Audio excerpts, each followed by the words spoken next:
All right, everybody, it is Rocky, and I am here. I've been looking forward to this interview for a long time. I'm here with Ayron Jones, and Ayron, how you doing, man?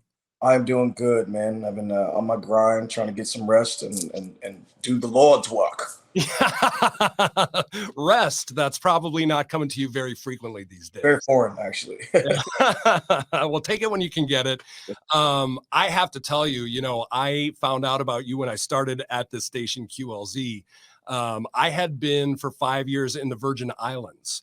Oh With yeah, my wife, and I came up, and so you're a little bit disconnected down there from what's happening. right, right. My And my TM is from the Virgin Islands. She's from St. Croix. who? My tour manager's from the Virgin Islands. Who is it? His name's Mark Curran. He's from the Virgin Islands. He's from St. Croix. That's where I lived, St. Croix. You Yeah, probably that's wild. you've probably run to Mark several times. I'm sure. I'm sure. Well, that's awesome. That's awesome. So I want to start out. Yeah. So, anyways, I heard Supercharged, and Yeah. that song like blew me away. So I want to hear kind of all about your influences and what kind of got you to the point where you are right now, starting from the beginning ish, if you don't mind. Well, yeah, man. I started playing music from a really young age. I was writing poetry and songs when I was like in elementary school. And then I picked up guitar when I turned 13. And then that trend continued. I started writing my own music as a kid, something I was really into, and performing and all that. And then, by the time I hit 21, I was jumping on stages in Seattle, every club, every venue that would have me, every coffee shop, every whatever, 3 hour gigs, all that. And then, yeah, I mean, by the time it was 2013 when I dropped my first indie record, and I was produced by Sir Mix-a-Lot. And Which is crazy. He did that pro bono, right? Yeah, I mean, I don't know if it was pro bono, but it was there. Well, it's crazy for somebody like that to see you and then to say, "Hey, let's do this." I mean, Yeah, that must have made you. Was that like your first time where you were like, "Okay, this is happening. We're doing this." yeah, it was like the first time I recorded anything of significance. I think before that I had some like little EPs or little local things out, but it was the first time I'd ever recorded anything that had legs. At least from the standpoint of being an independent artist, and that album produced a lot for me, man. And then I got ready for my second independent record, which was produced by Barrett Martin from the Screaming Trees. Yeah. And that opened even more doors for me, and that's what set the platform for me to get signed in 2020. And And so, that's with Big Machine. yeah, Big Machine Records. I got signed by Big Machine in 2020. And then I started getting big during the pandemic. I did these things like this, like little Zoom sessions and Steam yards and all that, just to get programmers and radio people into what I was doing. My first single went number 4, and then I dropped my second single, which went number 1, and I dropped my album, and that's the rest is history, man. And I started touring, and I've had probably one of the craziest years of my life. Probably one of the craziest years for anybody's life, really. But Yeah. for me, I went from being a relatively unheard of artist to being one of the biggest emerging rock artists in the world. So Um, I want to hear about your influences. Like, yeah, who really got you excited about music? sure. Yeah, so just to epitomize my sound, I was born in Seattle. I was raised in Jimi Hendrix's neighborhood during the grunge era, and that's all you need to know about my sound right there. Yeah, yeah, yeah. Go from Jimi Hendrix to Nirvana to Pearl Jam, to Alice in Chains, and then I grew up listening to Michael Jackson and hip hop, and Yolanda Adams, even from gospel, and Kirk Franklin, and all these cats. I listen to a lot of different stuff, but these are all the influences you can hear in my music today. Yeah, I mean, and that's a very real statement. You can hear all of that for real. And one thing I like about you too, I read this. I think a lot of times artists try and make everything sound as perfect as possible, Mm, and some producers, but you don't do that. And I think that's a big draw, at least for me, why I like it because it is raw. Like, not to be coming back to Supercharged, yeah, but that's song is super raw, super energetic. Your vocals in that are insane. Your high, I don't screech yells yeah. are unbelievable, man. Thanks, man. Yeah. Thank you. Yeah. So where from here? I mean, like you are on a good trajectory right now. You obviously have a lot of people who are excited about you. You said you're working on another album right now.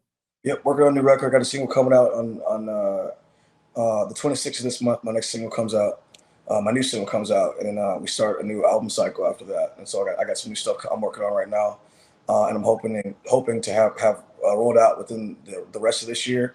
And I'm hoping to have a record drop by next year. So that's kind of the trajectory we're on right now, and so far we're on schedule.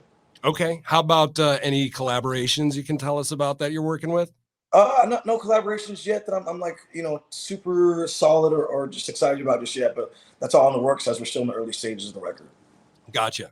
Real quick about songwriting. When you write, what's going on through your head when you write songs? Man, I'm these days I'm trying to write the realest stuff I can think of. I've been on tour for a year straight. I've had a lot of life experiences from the attention I get on the road, the girls, the drugs, the rock and roll, man, all of it. So I've lived a pretty full life in the last or something that I want to talk about, the things that I want, things, the struggles I have. I have a family, a wife, and kids at home, and the things that the trials and tribulation that happens just becoming a rock artist and doing what I'm doing. But also the celebration of all that too. I want to make sure that the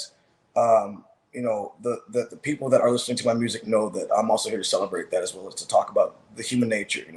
That comes along with just living. Yeah. The ups and downs. Humanity seems to be kind of like a big theme for you.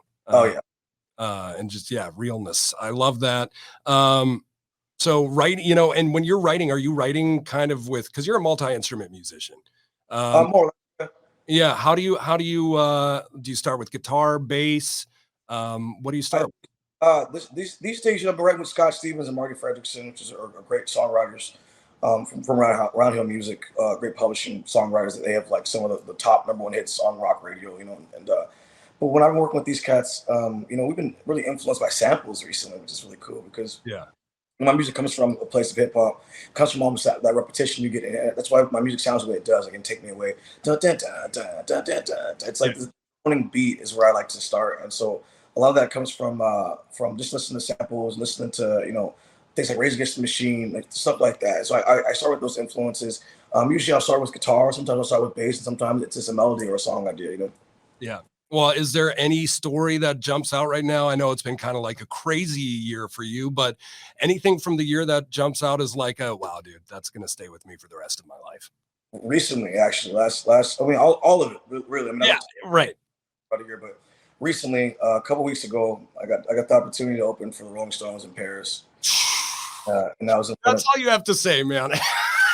Rolling Stones in Paris, and in front of 55,000 people, man. And I was talking about this last night in the story. I said, so what happens to you? Like what you don't realize happens to you when you do something like that is you play this show, and then you go out to Paris, for instance, you go party and hang out and like celebrate what just happened, but you don't realize that you just became, at least for the night or even the weekend, one of the most popular faces in Paris for the weekend. You just opened one of the biggest gigs in Paris of the year, one of the biggest bands of all time, and all of a sudden your life has just changed just like that, man. And I'll never, that's an experience I don't think I'll ever live down or forget. It's like learning that these things happen so fast, and all it takes is a show like that for you to become relatively a no-name person to one of the biggest names in France overnight. Not that it was like an overnight thing, but Yeah. Well, I'm super impressed by you. Not that that matters to you at all. I love your music. I think the way you write, dude, it's really, really cool. I think you have so much to offer. And it really honestly pisses me off when people say,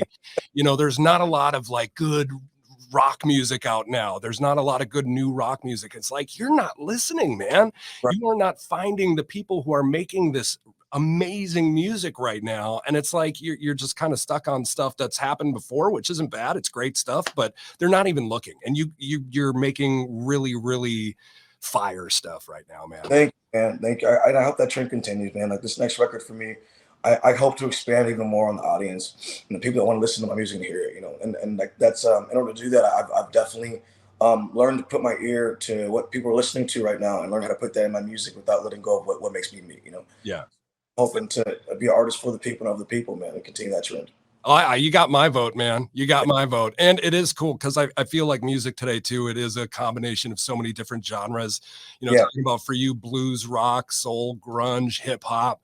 It's what everybody's wanting right now, man. So onward and upward for you. It's such a pleasure talking to you. I'm so glad that you're going to be coming to the Illinois State Fair.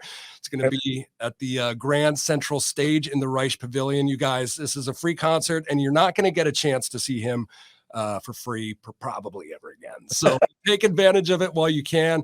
Ayron Jones, man, starstruck. I love what you do, and keep on doing it, man. We're so glad to have this moment to talk to you and to see you coming up here in August. I can't wait, man. It's good talking with you today.